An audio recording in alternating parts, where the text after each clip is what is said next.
Ein Entenhaus. Bahay ng pato.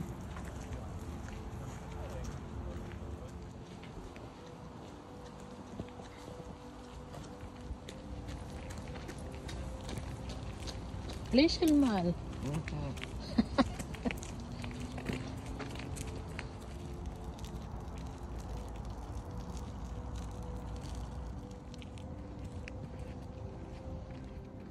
Diyan bababa yung mga pato.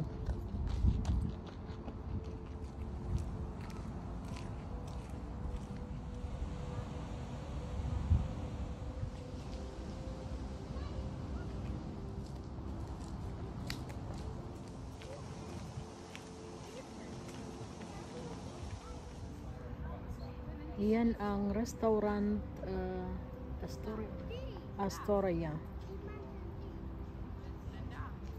Sa likod niyan ay nandoon yung football stadium. So maglakad-lakad tayo mga sangkay. Marami ditong magagandang mga kahoy.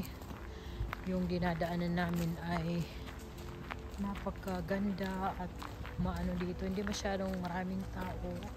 Dito kami ng aking darling.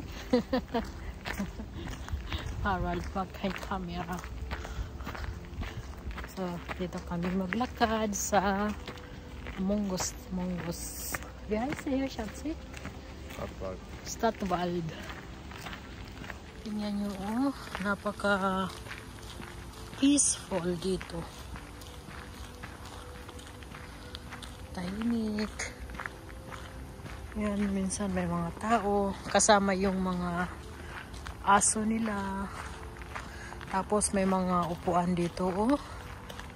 Para makapag-relax. Tapos may basurahan para hindi ano yung kanilang mga daladalang pagkain kung saan ilalagay. Ang daming mga nagre-relax dito. Ayun, may mga tao sa kabila. Napakalawak nito. Kaya dito namin kayo dinala kasi matagal na kaming hindi nakakarating dito. At pupunta kami sa sa Haus am See, yung pinasyalan namin noon. Mabuti ngayon hindi masyadong malamig. Kami nagdala na rin ng jacket dahil mga 21 degree na lang. So kailangan magsuot ng manipis na jacket kasi pagka yung t-shirt lang malamig na. Maganda kasi mas maganda yung sobrang init kaysa malamig. Tama lang naman yung lamig. Hindi naman sobrang lamig. Ayan, dito kami. Ang luwag-luwag, mga sangkay. Ang ganda-ganda dito mag-hiking. Napakadaming mga daanan. Meron yan doon sa loob. Pwede ka dyan sa loob ng gubat mismo maglakad-lakad. Pwede naman dito sa park. So yan. Sagmal, hello. Sagmal, hello. Diyan mayroon ng kalsada. Dumadaan yung mga sasakyan. Pero pupunta tayo sa sa Haus am See. Maglakad lang. Kasi malapit lang naman. Dito kami sa malapit nag-park. So sabi ng aking watch 1 kilometer na kami nag-walk. Makikita mo, yan daanan ito ng kabayo. Ayan o, may nakalagay. Diyan sila dumadaan. Tapos tatawid dito. Ayan, papunta doon. Marami ditong mga nagja-jogging. Ang ibig sabihin nga pala dito ng Stadtwald ay City Forest. Natawa si Harald Glug. City Forest yan natawag sa English. Yung aking backbag. May dala-dala lang akong payong, may pag-snack. Tapos dito pag naihi ka, punta lang ako sa gilid. Iihi ka. yung ano, ang lalaki ng kahoy. Oh, grabe. Na yung mga ugat niya.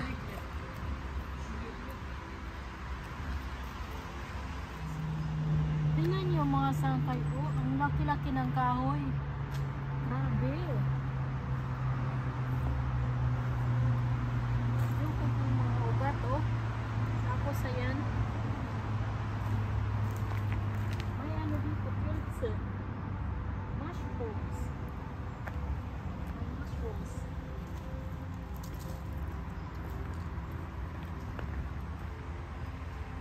Tingnan niyo yung mga kahoy, may mga ano, market, may mga ano nila, kinukuha nila yan panggatong o panglagay sa kamin.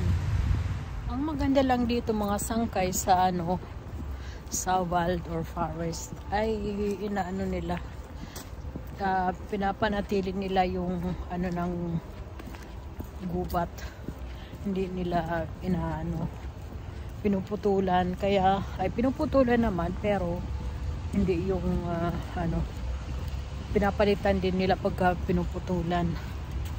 Maraming nag-jogging, oh. Pakita ko sa inyo dito kami, oh. Super ganda. Oh, yan.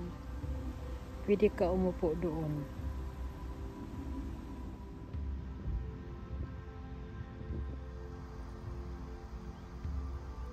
Ayan, may maliit na tulay. Yan ay snail na walang shell. Anong meron dito? Ginawa ng tulay. Kasi dito sa ilalim mayroon siyang parang sapa. Hindi naman sapa na ano. Hanggang dun lang. Oh my God. Oh, gulat ako. Tapos dito naman sa kabila. Ayan.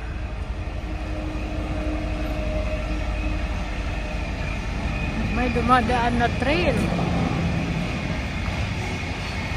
Ang haba-haba. Wow. Tingnan nyo, oh.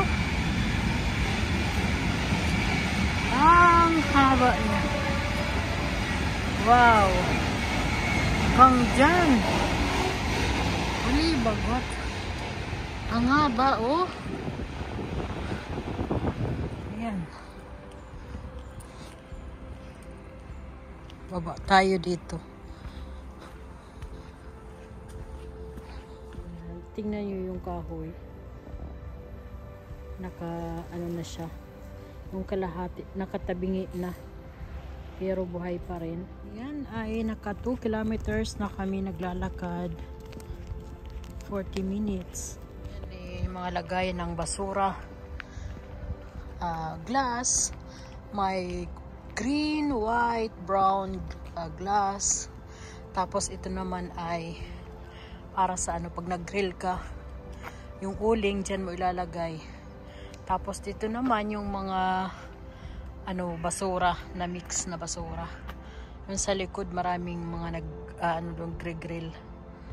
Ano yung kahoy, yung kanyang ano, mahawa, parang beans lang. Ayan.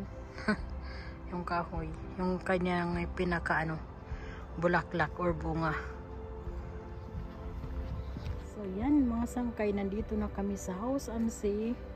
Nakaikot kami, ay hindi pa namin naiikot, babalik kami mamaya doon sa ano namin, sasakyan.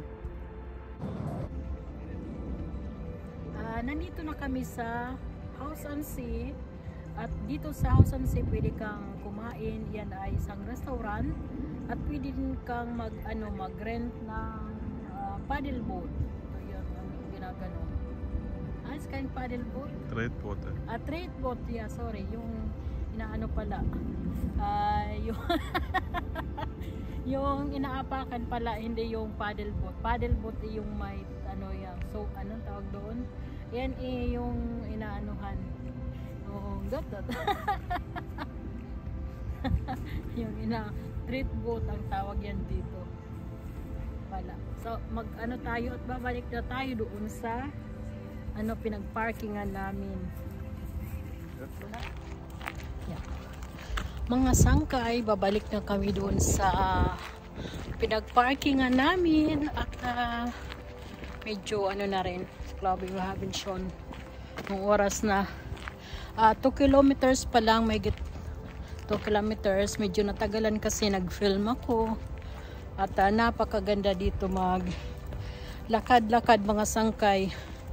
Yung mga tao dito pagkatapos sila mag-work or especially at the weekend, sila dito nag-walk at parang family bonding na rin. Pag dito sila naglalakad, minsan nagbabaon kasi marami ditong maraming mga daanan. Maganda dito mag-hiking at hindi masyadong mainit kasi nasa gubat. Kung gusto niyo magkape or kain dyan lang kakain lang dyan sa restaurant, or pwede din magbaon. Kami nagbabaon lang kami.